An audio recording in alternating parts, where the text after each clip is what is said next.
नमस्कार साथियों की फैक्ट में आप सभी का स्वागत है। उम्मीद करता हूं कि आप सभी लोग बेहतर होंगे। सभी सनातनी और राष्ट्रवादी भाई बहनों से अपील रहेगी कि चैनल को सब्सक्राइब करिएगा, वीडियो को लाइक करिएगा और अधिक से अधिक लोगों तक शेयर कर दीजिएगा। हम लोग थोड़ा जरा हट के बात करेंगे। हमारे देश में एक सबसे बड़ी प्रॉब्लम है कि जो एजुकेशन दी जा रही है, जो शिक्षा दी जा रही है, वो इंडस्ट्री बेस्ड नहीं है। यानी कि कंपनियों में जो बच्चे निकल करके आते हैं, टेक्निकल या नॉन टेक्निकल, जब उनको जरूरत पड़ती है काम करने की तो फिर उनको अलग से ट्रेनिंग देनी पड़ती है। ये एक बड़ी समस्या है। इस समस्या को दूर करने के लिए अब तक किसी भी राज्य सरकार ने बड़ा इनिशिएटिव नहीं लिया है और न ही कोई 10 साल 5 साल का रोड मैप बनाया है। पहली बार मध्य प्रदेश के मुख्यमंत्री डॉक्टर मोहन यादव ने इसके ऊपर पहल की और 10 साल का एक प्लान बनाया है, खासकर इंडस्ट्री बेस्ड एजुकेशन और साथ के साथ जो वर्कफोर्स है, स्किल्ड वर्कफोर्स है, दोनों का मैच कैसे हो। कई सारे विद्यालयों को खोलने की उन्होंने बात की है। अभी उन्होंने 4 तारीख को लगभग 94,000 से अधिक बच्चों के खाते में 25,000 रुपए डाले लैपटॉप खरीदने के लिए। अगर यही किसी दूसरे प्रदेश में हो जाता ना भाई साहब, तब तक हल्ला मच जाता कि अरे लाखों बच्चों को लैपटॉप के लिए पैसा दे दिया, ऐसे कर दिया, वैसे कर दिया, पता नहीं क्या कर दिया, है ना, केजरीवाल टाइप का। लेकिन बहुत शोर शराबा नहीं हुआ इस बात का। मुझे लगता है कि बहुत सारे लोगों को एक खबर पता भी नहीं होगी, मध्य प्रदेश को अगर छोड़ दिया जाए, कुछ रीजन्स को छोड़ दिया जाए तो। इसलिए इस खबर पे मुझे लगता है कि बात करनी जरूरी है और मेरी एक कोशिश रहेगी कि महीने में कम से कम 2-4 वीडियो इस तरीके के बनाए जाएं कि किस किस प्रदेशों में क्या क्या अच्छा काम हो रहा है, क्या क्या बढ़िया काम हो रहा है, क्या क्या बढ़िया इनिशिएटिव हो रहा है। तो सबसे पहले पहुंचते हैं शिक्षा वाले मामले पे, फिर इन्वेस्टमेंट के ऊपर भी बात करेंगे। एक होता है कि इन्वेस्टमेंट समिट आपने करा दी और करा करके फिर सो गए कि अब तो भैया पैसा आएगा ही आएगा। लेकिन मोहन यादव ने यह काम नहीं किया। उन्होंने कई लेवल पे इन्वेस्टर समिट ऑर्गेनाइज की। अभी हाल में ही वो 2 दिन पहले ही गए थे लुधियाना, पंजाब में, 15,000 करोड़ से अधिक का इन्वेस्टमेंट लेकर के। और वो केजरीवाल बता रहा है कि हमने 1 विंडो शुरू कर दिया है, वहां पे 2 विंडो शुरू कर दिया है। इंडस्ट्रियां भाग रही हैं पंजाब से दूसरे प्रदेशों में। जाहिर सी बात है कि जहां पे उनको अच्छी सुविधा मिलेगी, जहां पे उनको सिक्योरिटी मिलेगी, जहां पे उनको सरकार के द्वारा बढ़िया इनिशिएटिव मिलेगा, वहां पे इंडस्ट्री जाएंगी। ये एकदम फैक्ट बात है, मतलब इसमें कोई दाएं बाएं वाली बात नहीं है। अगर ये चीजें नहीं मिलेगी तो फिर नहीं जाएंगी। अक्सर आप लोगों ने सुना होगा लैंड लॉक स्टेट के बारे में कि जो लैंड लॉक स्टेट होते हैं, लैंड लॉक जहां पे समुद्री मार्ग से जुड़े हुए नहीं होते हैं, वहां पे विकास बड़ा जो है धीमी गति से होता है या उतना विकास नहीं हो पाता है।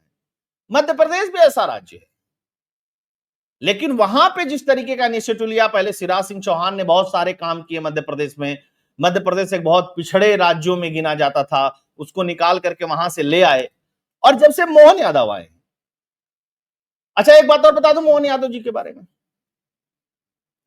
आपने देखा होगा योग, व्यायाम, प्राणायाम, गदा भाजना, तलवारबाजी करना, सनातनी होना, धार्मिक होना, वो सब तो है ही है उनके साथ। वो वर्तमान में देश के सबसे अधिक पढ़े लिखे मुख्यमंत्री हैं। बीएससी किया, फिर मास्टर किया, एलएलबी किया, एमबीए किया, पीएचडी किया, तो काफी पढ़े लिखे व्यक्ति और शानदार पढ़े लिखे व्यक्ति।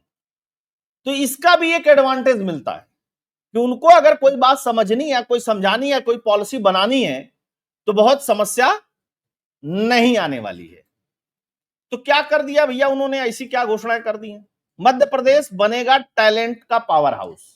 पहली बार मैंने किसी मुख्यमंत्री के मुंह से यह सुना कि भैया हम विद्यार्थियों पे खर्च नहीं करेंगे, हम इन्वेस्ट करेंगे।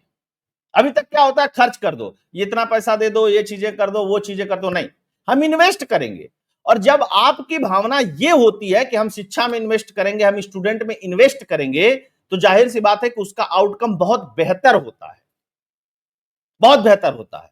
हालांकि मोहन यादव जी को लेकर के वामपंथी गैंग पता नहीं क्या क्या सब फैलाता रहता है, क्योंकि उनके जो धार्मिक क्रियाकलाप है उनकी वजह से उनको बड़ी प्रॉब्लम होती है। खैर, 320 स्तरीय सरकारी स्कूल बनेंगे, संदीपनी विद्यालय बनेंगे। विश्व स्तरीय, राष्ट्र स्तरीय नहीं, विश्व स्तरीय विद्यालय। अब जाहिर सी बात है कि अगर 300 ये खुलेंगे। अच्छा, ये एक बात और मैं बताता चलूं, ये 10 साल का रोड मैप है। कोई ये ना कहे कि आज ही क्यों नहीं खुला, है ना, इस बात को भी समझिएगा। 1 करोड़ छात्रों को मुफ्त वर्दी, किताब, उसके बाद 25,000 रुपया लैपटॉप के लिए, 1 लाख मेधावी छात्रों को, फिर स्कूटी, जो वादा किया गया था चुनाव के समय पे, वो सारी चीजें ये पूरा कर रहे हैं। कक्षा 8 तक मुफ्त शिक्षा, उसके बाद नाम मात्र शुल्क, ये भी बहुत अच्छी चीजें। विदेश में पढ़ाई के लिए $40,000 की स्कॉलरशिप की भी व्यवस्था की है मोहन यादव ने, जो मध्य प्रदेश के मुख्यमंत्री। तो ये अपने आप में थोड़ा सा महत्वपूर्ण हो जाता है, वजनदार हो जाता है कि आपने शिक्षा के प्रति इस तरीके का नजरिया रखा। और क्या क्या कर रहे हैं? कौशल विकास को बढ़ावा देने के लिए, स्किल्ड मैन पावर को बढ़ावा देने के लिए, 2 बातें समझिएगा आप। इंडस्ट्री किसी प्रदेश में इसलिए नहीं आना चाहती है क्योंकि वहां पे स्किल्ड मैन पावर की बहुत प्रॉब्लम होती है। दूसरी चीज बिजली की प्रॉब्लम होती है। तीसरी चीज लैंड की प्रॉब्लम होती है। चौथी चीज सिक्योरिटी की प्रॉब्लम होती है। अगर कोई राज्य सारी चीजें प्रोवाइड करा दे तो इंडस्ट्री को कोई प्रॉब्लम नहीं होती है किसी भी प्रदेश में जाकर के इंडस्ट्री लगाने के लिए।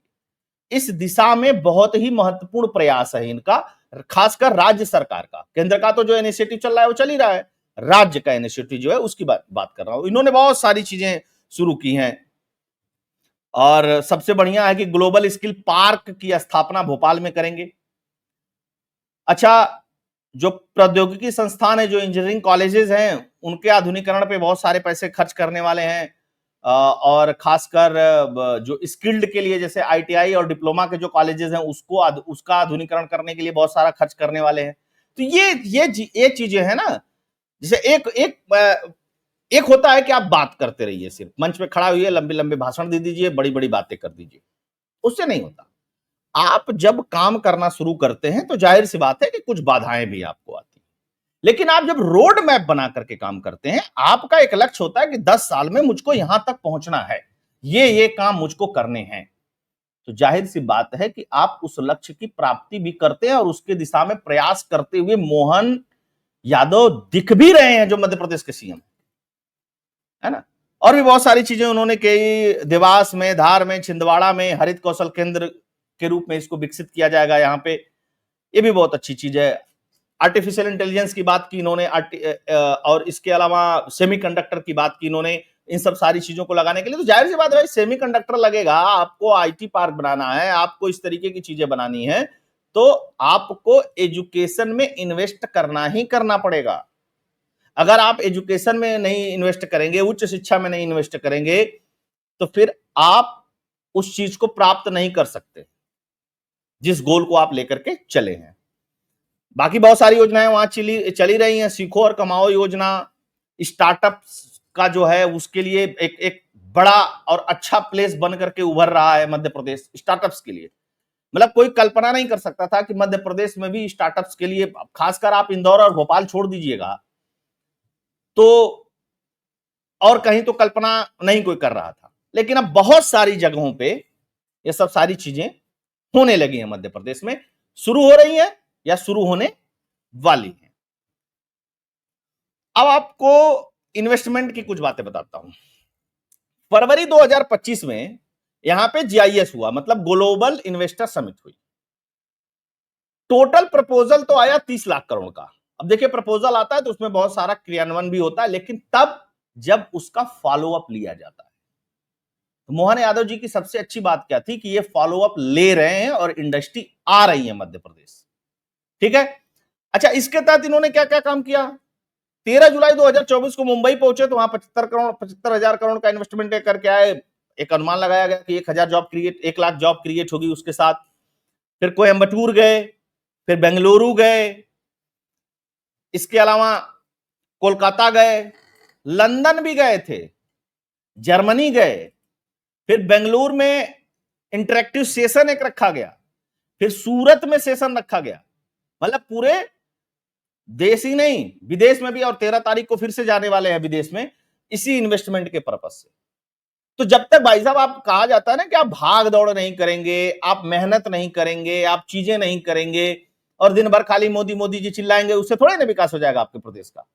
तो प्रदेश देश के अन्य मुख्यमंत्रियों को भी इन सब चीजों से सीखना चाहिए। अब जैसे उत्तर प्रदेश को ले लीजिए, उत्तर प्रदेश के मुख्यमंत्री ने बहुत मेहनत किया उत्तर प्रदेश के ऊपर, बहुत मेहनत किया है। आप जो आज इन्वेस्टमेंट आता हुआ दिखाई दे रहे हैं, चीजें दिखाई दे रहे हैं, चीजें दिखाई दे रही हैं उत्तर प्रदेश में, उसके लिए योगी जी ने बहुत मेहनत किया। मोहन सिंह यादव के साथ मोहन सिंह यादव निकल जा रहा है, मोहन यादव जी के साथ एक प्लस पॉइंट है।